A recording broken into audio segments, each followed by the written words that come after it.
¿Qué tal todos participantes? Buenas tardes, ¿cómo están?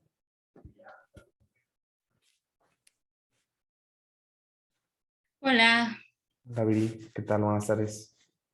¿cómo estás? Bien, ¿y tú? Dame un segundo porque podemos dar otros 5 minutos para que se unan más participantes. Sí, Gracias. Gracias, Viri. Ya se están uniendo. va.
Yo creo que ya vamos a empezar.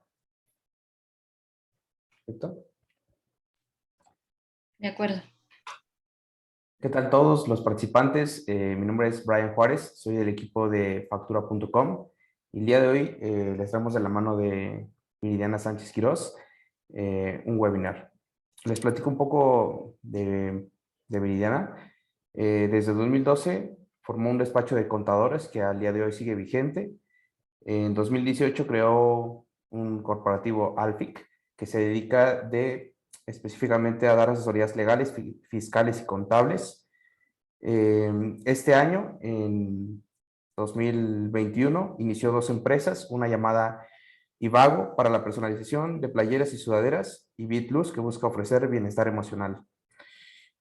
Actualmente es socia del Colegio de Contadores Públicos de Puebla y cuenta con una maestría en administración, por lo que les puedo decir que tiene experiencia en la parte contable, fiscal, legal y empresarial. Entonces, los dejo de la mano de una experta para que podamos ver eh, el tema de outsourcing. Algo importante también a mencionar es que pueden realizar las preguntas. Ahí hay una sección para que puedan realizar las preguntas.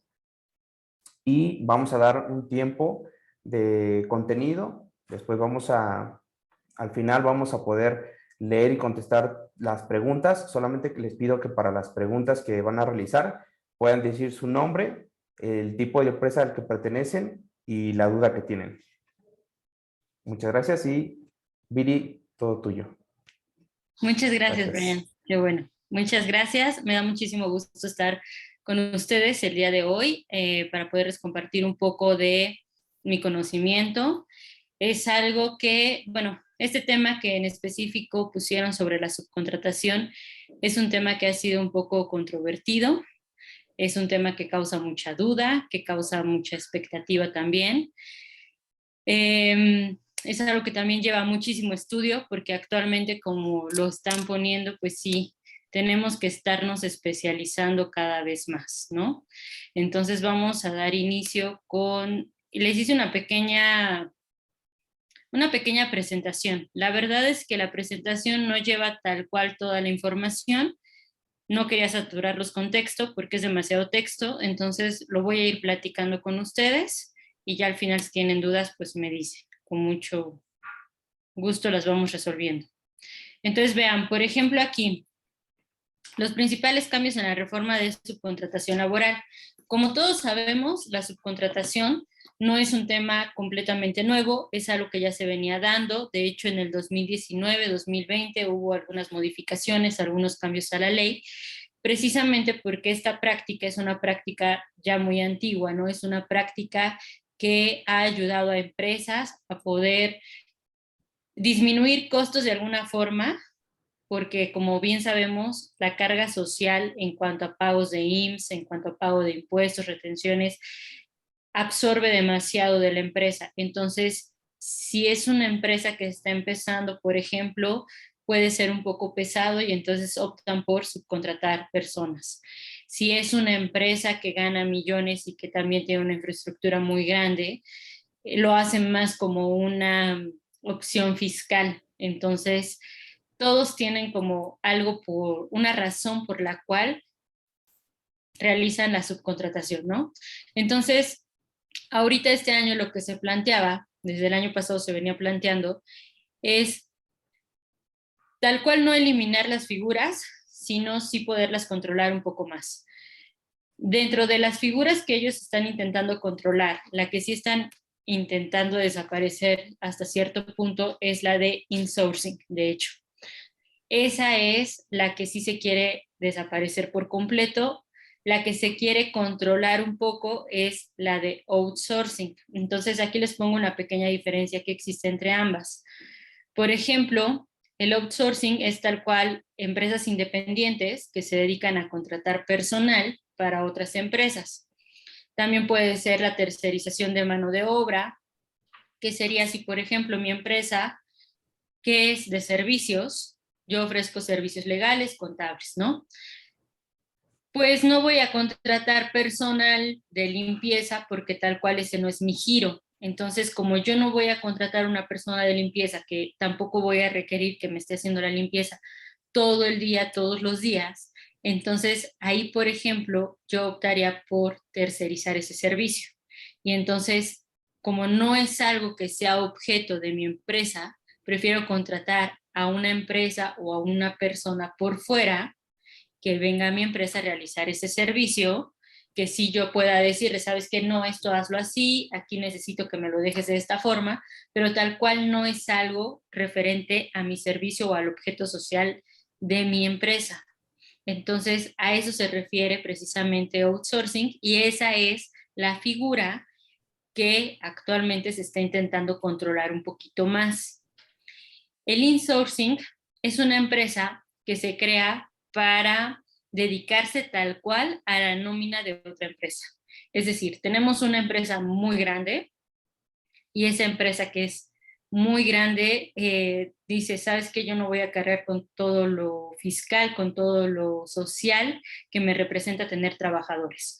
Entonces, como mi nómina es de 100 personas, yo prefiero hacer otra empresa que trabaje para mí y que esa empresa tal cual solamente me suministre personal. Entonces, esa empresa que yo estoy creando o que yo estoy haciendo solamente me va a dar el servicio de personal, pero realmente esas personas van a estar en mi oficina, en mi empresa, toda una jornada laboral, durante todo el tiempo, van a estar ahí recibiendo órdenes directamente de mí o de mi personal que esté a cargo del departamento. Entonces, en ese caso, por ejemplo, pues sí es algo que se ocupó mucho para poder evadir impuestos, para poder evadir la carga social que se representaba ante el IMSS, porque era más fácil que yo le pago a esta empresa por un servicio y entonces acredito mi IVA, puedo hacer mi deducción fiscal de ISR y además no pago IMSS, no pago Infonavit, no pago RCB, no cargo con indemnizaciones, no cargo con ninguna responsabilidad hacia los trabajadores. Y lo que hacían por otro lado estas otras empresas es que siempre iban rotando a las personas que tenían dadas de alta. Entonces yo podía dar de alta esta semana 5 personas nada más y la otra semana daba de alta otras 5, a estas las daba de baja. Y entonces como no perdían el derecho de tener atención médica, si les llegaba a ocurrir un accidente, porque la atención médica tienen derecho hasta después de 3 meses de que tuvieron una relación laboral, entonces pues era una buena estrategia, no importaba si se accidentaban o si tenían algún problema, porque tenían todavía derecho a esa atención médica. Entonces ahí se ocupaba mucho ciertas estrategias para poder disminuir la carga de los impuestos y como también no estaban 100% dentro de la empresa, entonces tampoco tenían derecho a indemnizaciones, no generaban antigüedad, no generaban prestaciones que son de ley, ¿sale? Bueno, entonces ya que hicimos esta diferencia, lo más importante es que esta reforma no solamente vino a impactar a la Ley Federal del Trabajo, sino que nos impacta la Ley Federal del Trabajo, nos impacta también la Ley del Seguro Social, nos impacta la Ley del Infonavit, nos va a impactar a la Ley del Estado, de Trabajadores del Estado, al Código Fiscal, la Ley del ISR y la Ley del IVA y la Constitución. Entonces, sí abarcó un escenario bastante grande, pero básicamente todo tiene su respaldo en la Ley Federal del Trabajo, ¿sale? Nuestro artículo 12, que fue uno de los primeros que se modifica, antes de esta reforma lo que nos mencionaba era lo que se entendía por intermediario, que sería una persona que contrata o interviene en la contratación de otra u otras para que presten un servicio a un patrón. Y a partir de esta reforma, lo que nos viene a decir es, una, que va a prohibirse totalmente la subcontratación de personal. ¿Qué van a entender por subcontratación de personal? Ellos especifican que es cuando una persona, independientemente si es física, moral o el régimen en el que se encuentre, va a poner a disposición trabajadores a beneficio de otra persona, ya sea física o moral también.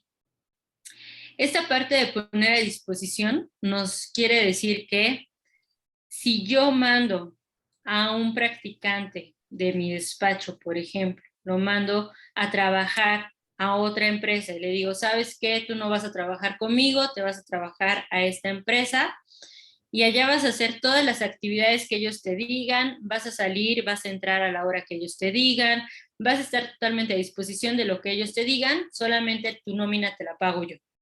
Entonces, por ejemplo, eso es poner a disposición un trabajador en beneficio de otro, porque el trabajo que esta persona está realizando, lo está realizando para que esa empresa pueda obtener su beneficio, ya sea económico, ya sea material, dependiendo de lo que se dedique esa empresa.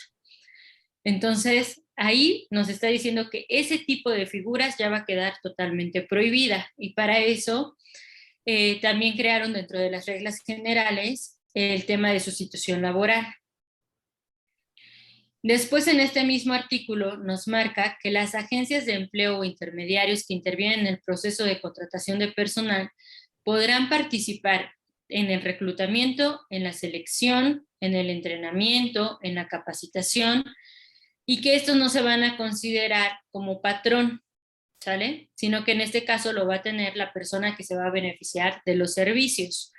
Entonces, aquí nos está diciendo, bueno, no te voy a permitir la subcontratación, que sería mandar personas de una empresa a otra y yo deslindarme tanto de las actividades, horarios, órdenes que ellos reciban por parte de esa empresa y yo solamente pago nómina. Y lo que sí me está permitiendo es que yo sea, por ejemplo, una agencia de recursos humanos. Entonces yo hago las entrevistas, digo, sí, esta persona sí me agrada para este otro, y entonces voy y le digo, ¿sabes qué? Tengo a esta persona que te puede servir, pásame, ya que tengo su descripción de puestos, le voy a hacer estos exámenes, si funciona, entonces te la mando. Entonces, a lo mejor yo hasta le hago los exámenes, me quedo en la parte de capacitarlo, le digo, sabes que tu puesto, tus funciones van a ser estas y estas, pero nada más, o sea, yo en ese momento de que esa persona ya se encuentra lista, se la doy a la otra empresa y entonces yo ya me deslindo por completo de el pago de la nómina, del pago del seguro, ya no es algo que tenga que ver conmigo. A lo mejor lo que yo hago es cobrar por comisión, entonces sabes que si esta persona te funciona, entonces a mí me pagas tanto por ese proceso de reclutamiento, pero nada más. Entonces, en ese sentido es en lo que va enfocado el artículo 12. Aquí, ¿cuándo se va a permitir la subcontratación? Esto nos lo viene reflejado en el artículo 13. En el artículo 13, antes de la reforma, lo que nos mencionaba es que no iban a ser considerados intermediarios sino patrones las empresas establecidas que contraten trabajos para ejecutarlos con elementos propios suficientes para cumplir las obligaciones que deriven de las relaciones con sus trabajadores. Y que en caso contrario serían solidariamente responsables con los beneficiarios directos de las obras o servicios por las obligaciones contraídas con los trabajadores. Entonces, ahora, porque ahí, si lo ven, desde ese momento ya nos estaba generando precisamente esa parte de ya no eres un intermediario, sí, sino patrón en el momento en el que tú contratas a tus elementos propios para ejecutar obras que son de la empresa.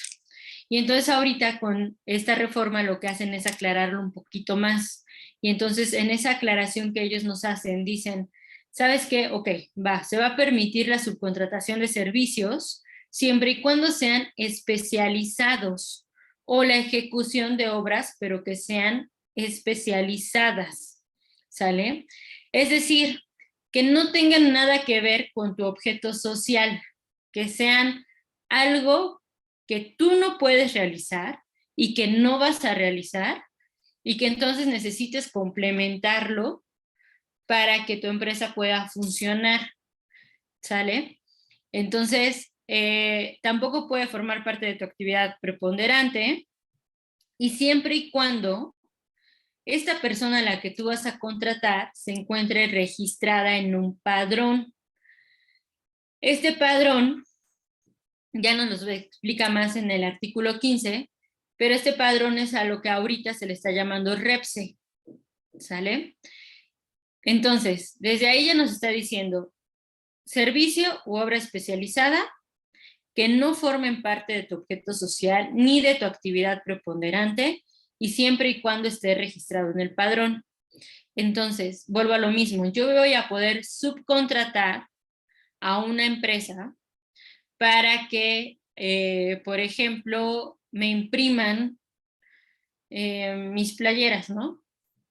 Yo realmente no tengo los plotter, no tengo las maquinarias de impresión, yo me dedico tal cual solamente a hacer los diseños, a vender y nada más. Entonces ellos son los que lo imprimen, yo los subcontrato y ellos me están haciendo un trabajo que en cualquier momento los puedo cambiar, en cualquier momento se puede terminar.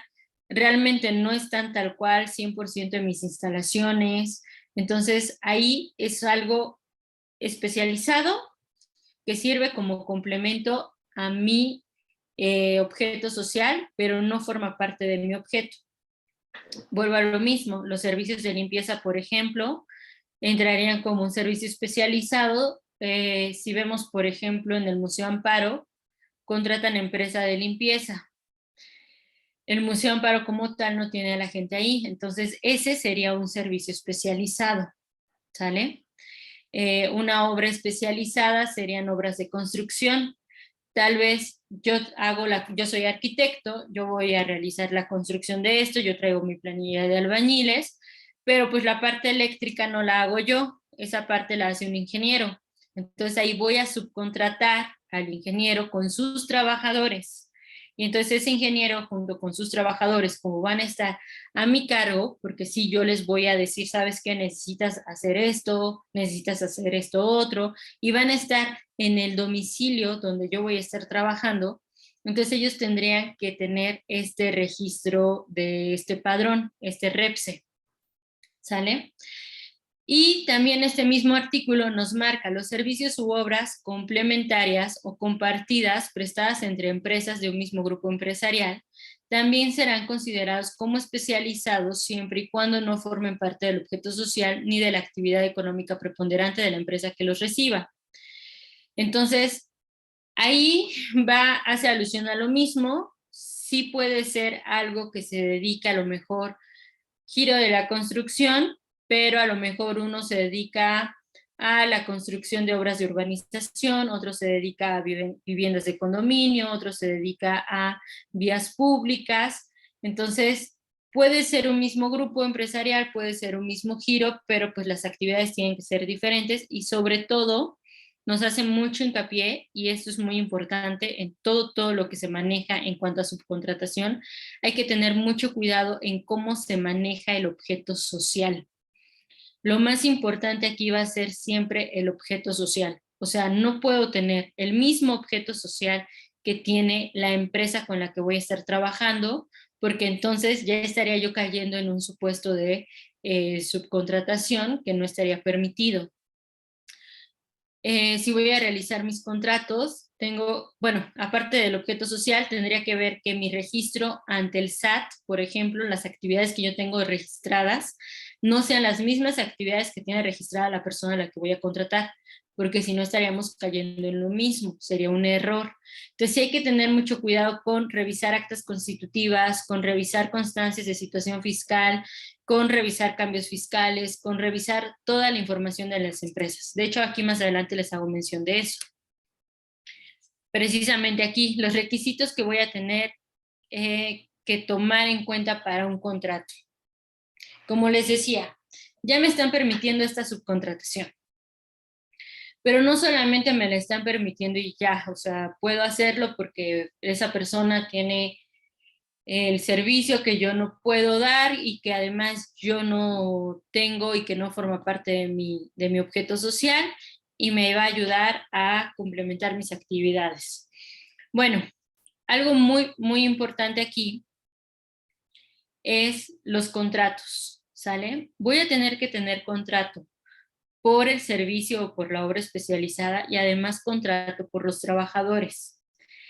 El contrato que yo realice por el servicio o por la obra, cuando venga mi proveedor, cuando esté la persona a la que yo contraté, tenemos que tener 100% el contrato. O sea, el contrato es algo que no va a poder faltar. Acuérdense que también con las reformas fiscales que han habido, lo que está buscando la autoridad es tener mucho control sobre la materialidad de las operaciones. Entonces, aquí, por ejemplo, uno es precisamente los contratos, forman parte importante de esa materialidad. Y el hecho de que estén bien redactados, y a lo mejor hasta que sean un poco redundantes o que sean muy extensos, no importa siempre y cuando se manejen exactamente los puntos que se necesitan. ¿Cuáles son? Uno, el objeto de los servicios o de la obra que se va a ejecutar.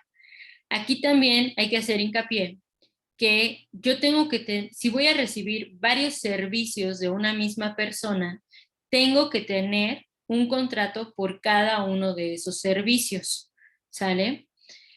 Además, voy a tener que tener el número de trabajadores aproximados que van a entrar a mi empresa y que van a estar ejecutando ese tipo de servicios. Voy a tener que poner en ese contrato el número de registro que se me dio ante el REPSE y el folio de la actividad. Este folio de la actividad, a lo mejor colocarlo de acuerdo a la clasificación que está en el SAT. Y el periodo de vigencia. Voy a tener que poner de qué fecha a qué fecha o cuántos días aproximados son los que va a tardar en realizarse este servicio o esta obra. Entonces, por ejemplo, ahí, en estos puntos, sí es importante tener el número aproximado de los trabajadores, porque después, cuando ya se está ejecutando el servicio, cuando ya se está ejecutando la obra, al mismo tiempo, el proveedor va a tener la obligación de darme a mí, que lo estoy contratando, una copia del pago que hizo ante el IMSS por los trabajadores que puso a mi disposición. Me va a tener que pasar copia de las nóminas, me va a tener que pasar copia de las retenciones que realizó ante el SAT, me va a tener que pasar las declaraciones de los pagos que realizó ante el SAT. A lo mejor suena muy exagerado, pero sí lo necesito tener. ¿Por qué? Porque si yo no tengo esa información, entonces me voy a volver como responsable solidario. Ser responsable solidario significa que si él no pagó el IMSS, entonces yo voy a tener que pagar ese IMSS y además las multas que vengan con eso. Si él no pagó ante el SAT, yo voy a tener que pagar lo que él debía pagar y además las multas que vienen con eso. Entonces, es todo un tema que sí es importante que nosotros tengamos, ¿no?, en consideración. Además de los requisitos básicos que tienen que tener, pues los datos de identificación de ambas personas, el RFC, contar con domicilios, contar con las cláusulas de por qué se puede dar la rescisión del contrato, las cláusulas de cumplimiento, tener un precio cierto, tener una cantidad cierta. Toda esa información la tenemos que tener en nuestro contrato. Y además, aquí se desprende algo muy importante. Yo tengo que tener un contrato por cada uno de mis trabajadores.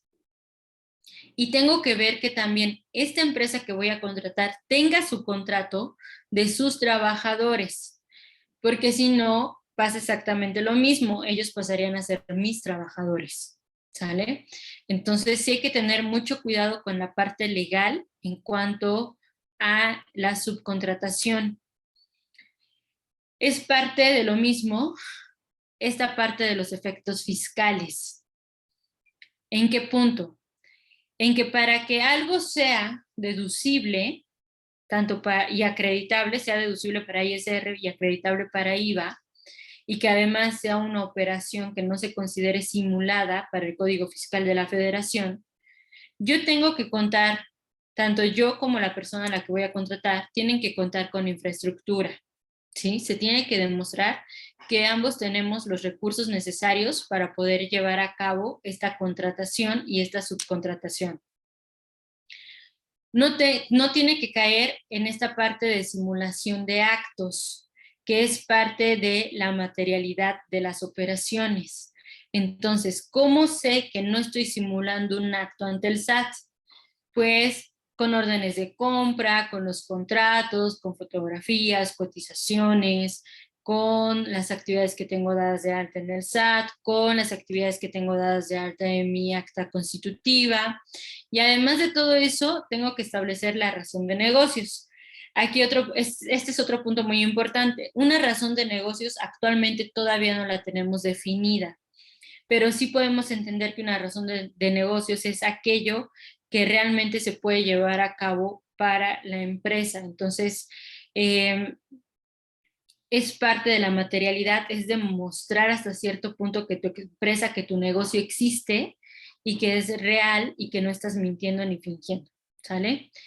Y después tenemos también esta parte importante de que tiene que existir una similitud, tiene que estar bien enlazado tanto el acto, la actividad que se está realizando, el objeto y el CFDI. Entonces, en mi acta constitutiva o en mi constancia de situación fiscal del SAT, yo tengo que tener bien definidas las actividades que voy a realizar. Aparte de eso, tienen que estar 100% establecidas en el objeto social o en mi objeto como persona.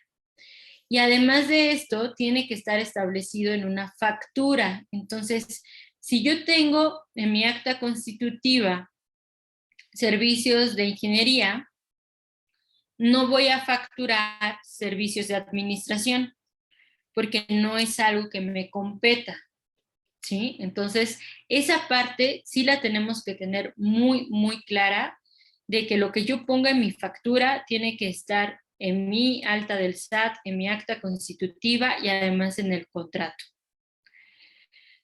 Solamente se va a permitir la subcontratación de servicios o obras especializados que no sean objeto social o la actividad preponderante de los clientes. Este es un requisito, ya lo vimos que es para que no se considere como subcontratación, pero además es para que mis facturas se puedan considerar deducibles y entonces no caer en un supuesto de evasión de impuestos, crimen organizado y todas las demás sanciones y figuras jurídicas que nos está marcando el SAT.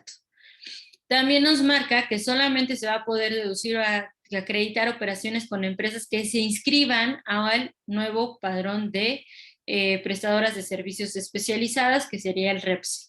Entonces, si me dan mi factura, coincide, esa persona no tiene el objeto social que yo tengo, no tiene las actividades que yo tengo, pero no está inscrita en el REPSE, nunca me pasó copia de su inscripción al REPSE, entonces no lo voy a poder hacer deducible, ¿sí? Aquí algo muy importante que a lo mejor me podrán decir, bueno, ¿y cómo se va a enterar el SAT? ¿Cómo va a saber? A lo mejor de inmediato no va a poderlo conocer, pero sí, acuérdense que también se hicieron los convenios de colaboración. Entonces, en estos convenios de colaboración, la Secretaría de Trabajo, el Infonavit, el IMSS, el SAT e inclusive el Estado como finanzas pueden pasar información de las empresas y dicen, ¿sabes qué? Yo tengo a esta persona que tiene dado de alta tantos trabajadores, la voy a verificar. Entonces, el IMSS va, verifica a los trabajadores, dice, sí los tengo dados de alta, pero una dice que este no es su patrón, que es este. Entonces, ¿sabes qué? Te la paso a ti, Secretaría del Trabajo.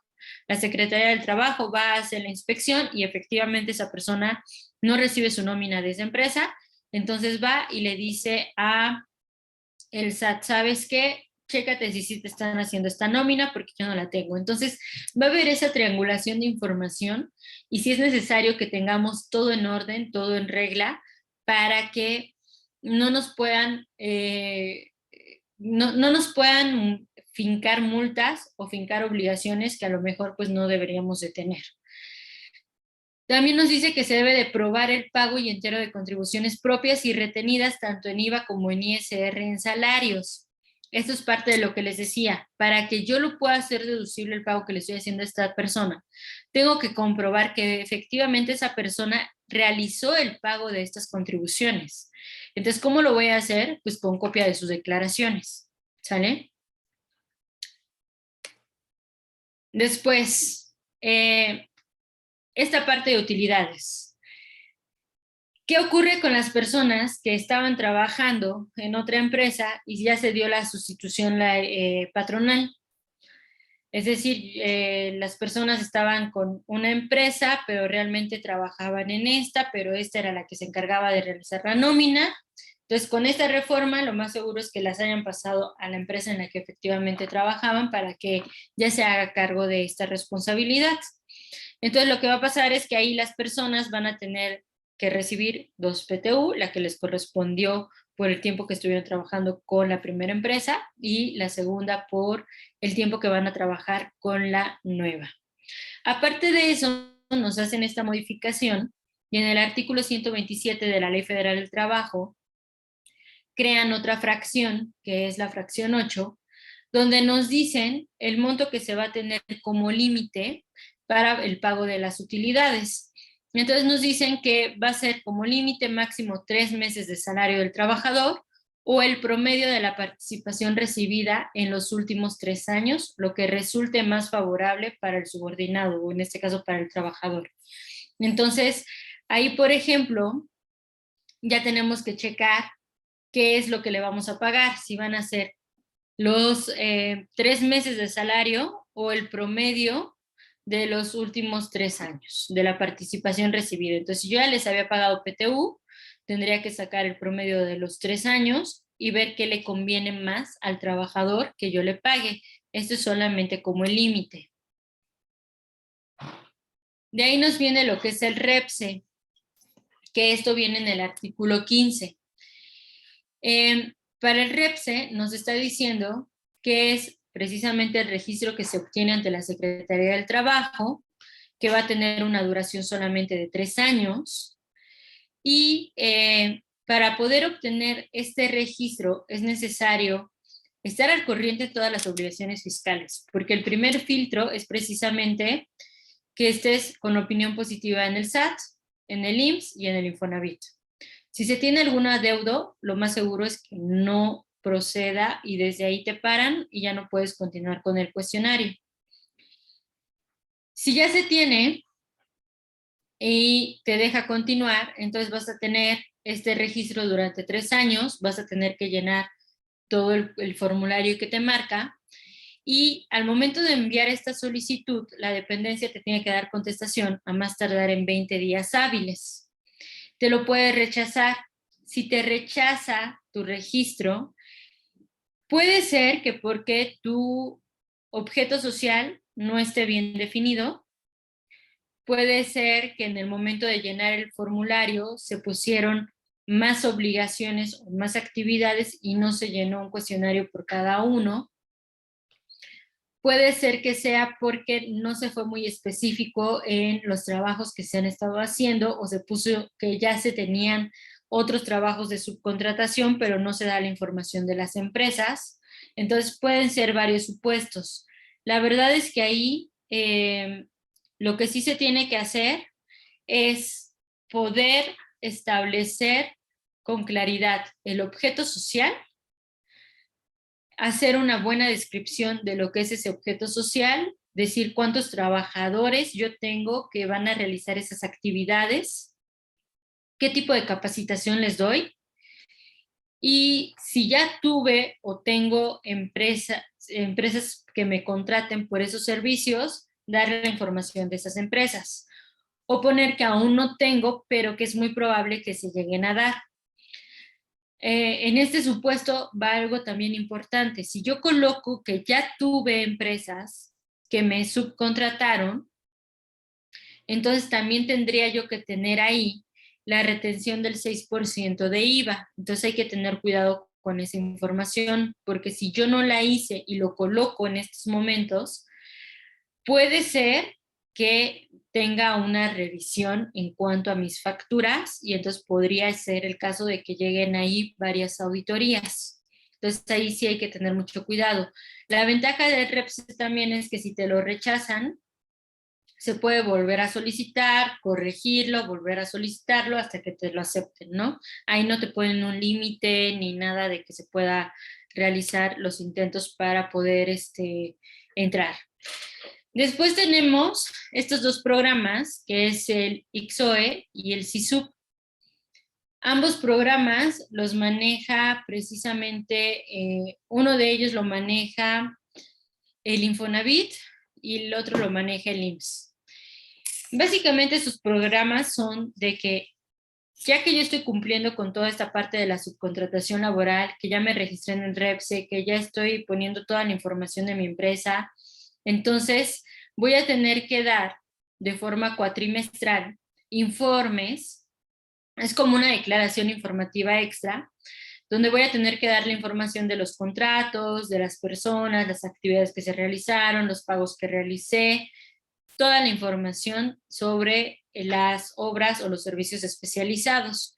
Y ahí nos ponen que se tiene que hacer a más tardar, acuérdense que es a más tardar, o sea, se puede hacer del día 1 hasta el día 17 del mes de enero, de mayo y de septiembre. ¿Sale? Entonces, el primero, que es este ICSOE, es una informativa de contratos de servicios o obras especializadas y esta la maneja el IMSS. Esta es la herramienta que maneja el IMSS. Es precisamente para poder facilitar el cumplimiento de esta obligación periódica, ¿no? En cuanto a los contratos. Aquí me parece importante decir que sí voy a tener que tener los contratos que me marca la Ley Federal del Trabajo, que voy a tener que poseer toda la información fiscal de la otra empresa para saber qué están haciendo los pagos.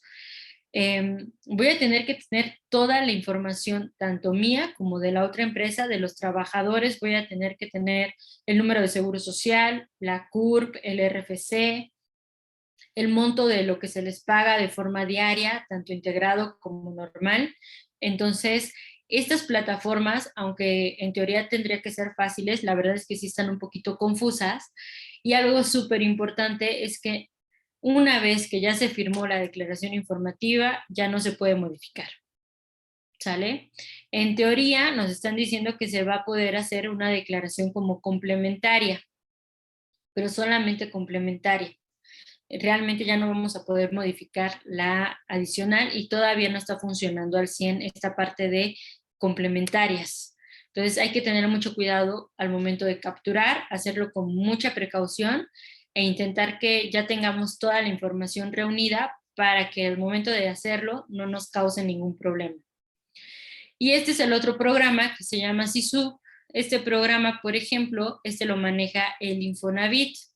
En este sí les puedo decir está un poquito más amigable y en este es prácticamente lo mismo, poner a disposición todos los trabajadores que se tienen con de cierto número de registro patronal, y es prácticamente igual, poner toda la información de los contratos, las obras, el tiempo. Y la ventaja, por ejemplo, es un portal nuevo. En del Infonavit es un portal que se maneja desde el portal empresarial que ya habíamos manejado, que ya se estaba llevando a cabo en todo, y ahí se mete uno de mis trámites y con eso ahí aparece el apartado para poder mandar y subir toda la información. La verdad es que ese tema de subcontratación es algo sumamente complejo, es demasiado porque es muy profundo, tiene muchas partecitas que está imposible abarcar ahorita en una media hora.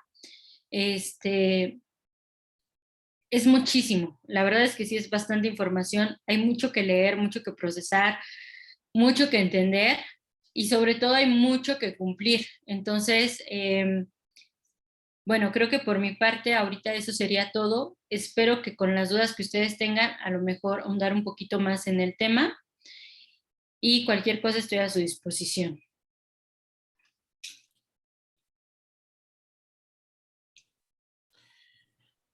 Bien, muchas gracias. Pueden escribir aquí sus dudas y comentarios. Por el momento tengo también aquí un documento que nos hicieron llegar, justo para el tema de las preguntas y las respuestas. Tocaste aquí unos temas, pero, por ejemplo, una de las preguntas que aquí nos habían enviado,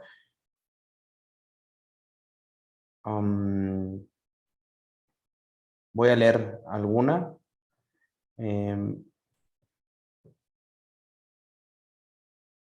Por ejemplo, si me corresponde la alta en el REPSE, es de Anduiza. Ok, esa parte es como de lo mismo que les mencionaba, o sea, hay que tener muy, muy específico cuál es mi objeto y a quiénes se los voy a prestar. Entonces, yo no te puedo decir si te corresponde el alta porque es mucho del tema objeto fiscal, si estás como persona moral, como persona física, cuáles son tus actividades preponderantes, si tienes la infraestructura para poderlo realizar, y lo más importante es si realmente tú estás colocando personal a disposición de otro para que esa otra persona le dé las órdenes, lo dirija, tenga un horario y todo dependa de esa otra persona, entonces sí tienes que hacer esta alta. Si por el contrario no se puede, o sea, tú realmente simplemente mandas a una persona a que haga una actividad que tú ya le encomendaste, que tú ya le dijiste cómo y cuándo lo tiene que hacer, y esa persona va de entrada y por salida, entonces no tienes la obligación de darte de alta en el REPSE. Ok, muchas gracias. Mira, también aquí encontré otra pregunta que me parece que tiene que ver justo con este tema que acabas de explicar. Y dice, quiero saber cómo identificar con un proveedor cuando es subcontratación o outsourcing. Entonces, supongo que también es cómo identificar que este proveedor, ¿no? O sea, si va a entrar. Lo comentaste como en el tema del objeto social, pero tienen que En revisar. actividades, o sea, ya así como sin ver un documento en especial, si Ujú. esa persona va a entrar y yo le voy a dar órdenes y yo me voy a hacer responsable por las actividades que realice, entonces sí se tiene que dar de alta en el REPSE. Si es una persona que me viene a hacer un servicio de plomería porque quedó mal algo en mi empresa, pues no le voy a pedir el REPSE porque es un servicio que me va a dar solamente en una ocasión, más tardar 2 días en lo que lo va a arreglar. Si va a entrar, obviamente va a pedirme que yo verifique el trabajo, pero no le estoy dando órdenes de, no, ese sapo no se coloca así, no, cámbiale este tubo de cobre por este. No le estoy dando una información en específica. Simplemente va a entrar, hace un trabajo y se va.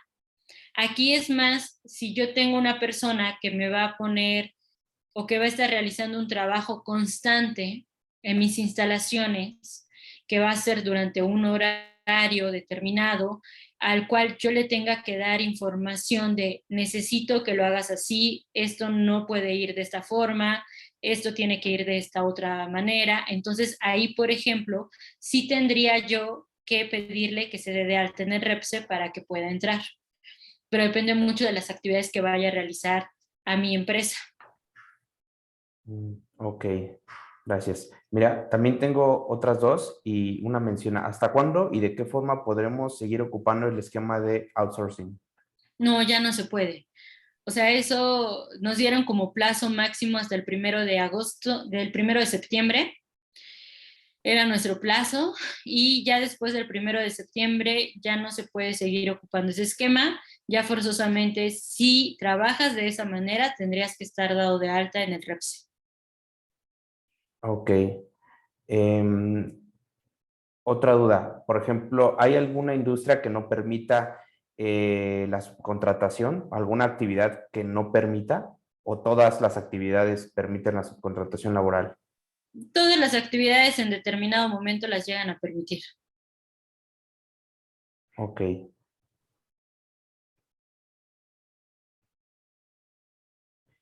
Y no sé si alguien tiene en este momento alguna otra duda o que puedan escribir aquí en el chat de preguntas. Si en el chat hay videos, una que dice que se va a poder complementar la información. Realmente todavía no nos dicen qué es lo que vamos a poder complementar. Todavía nos ponen que esa herramienta está en desarrollo, que esperan tenerla más tardar para diciembre. Entonces habrá que ver qué tipo de modificaciones son las que nos permiten hacer. Yo considero que las modificaciones que nos van a permitir hacer van a ser en cuanto a montos, número de trabajadores y fechas de servicios. Entonces, eso es lo que yo considero, pero faltaría ver qué es lo que nos permiten. Realmente todavía no se nos ha informado de eso. Y en el caso de ZipSub, que dice aquí, revisen la información antes de dar por cumplido el envío de la información, entonces no hay manera de enviar una complementaria. No, ahí sí no nos permiten enviar complementaria. En teoría es lo que les mencionaba, ellos dan por hecho que como toda esa información se supone que tú la vas recaudando mes con mes, periodo con periodo, ya la tienes que tener bien organizada. Entonces ya no nos permiten hacer unas declaraciones complementarias. Perfecto. Hay también otro punto importante que me gustaría tocar en cuanto a asimilados a salarios. Es una figura que se utilizaba mucho como para este tipo de estrategia, ¿no? A lo mejor yo no tenía la capacidad para contratar a una persona y hacía un asimilado a salarios. La verdad es que los asimilados a salarios han sido mal ocupados todo el tiempo, porque esto no es nuevo. Desde siempre la ley nos ha dicho que puede ser asimilado a salarios siempre y cuando tu ingreso no sea superior al 30% de un solo patrón. Y muchos solamente tienen un solo patrón y siguen dando asimilados a salarios. Entonces, ahí sí es importante saber que un asimilado a salarios es como una persona profesionista por honorarios. Trabaja para otras empresas, no depende realmente de alguien, no tiene un horario, no tiene un espacio de trabajo, sino que simplemente presta un servicio en determinada fecha, él pone el precio, él pone todo, y la única diferencia que existe entre uno de honorarios y un asimilado es que el de asimilados le pide a la empresa que ellos paguen el impuesto por él y que el de honorarios paga sus propios impuestos. Esa es en realidad la única diferencia. Entonces, asimilados a salarios va a estar más vigilado, va a estar 100% más fiscalizado, porque es una figura que se ocupaba para realizar este tipo de prácticas, pero de ahí en fuera no sufre ningún cambio, solamente la fiscalización que va a estar más en el ojo de la lupa. Perfecto, Viri. Muchas gracias. Pues por el momento vamos a dar por terminado esta sesión. Les agradezco mucho su asistencia. Les enviaremos los datos de contacto de Viridiana para que en caso de que requieran algún servicio o algún contacto con ella, los puedan tener. También les enviaremos un código de descuento por si quieren contratar algún plan de facturación en factura.com. y también les enviaremos una encuesta para conocer qué tal les pareció esta sesión y por si requieren conocer de algún otro tema que nos pueda ayudar también Viridiana o algún otro ponente. Con gusto les vamos a hacer llegar más información. Por el momento, agradecemos mucho a Viri y a ustedes por haber atendido a este webinar. Muchas gracias, espero que esté muy bien y cualquier cosa estoy para servirles. Gracias, Viri. Hasta Hasta luego a luego. todos. Muchas gracias.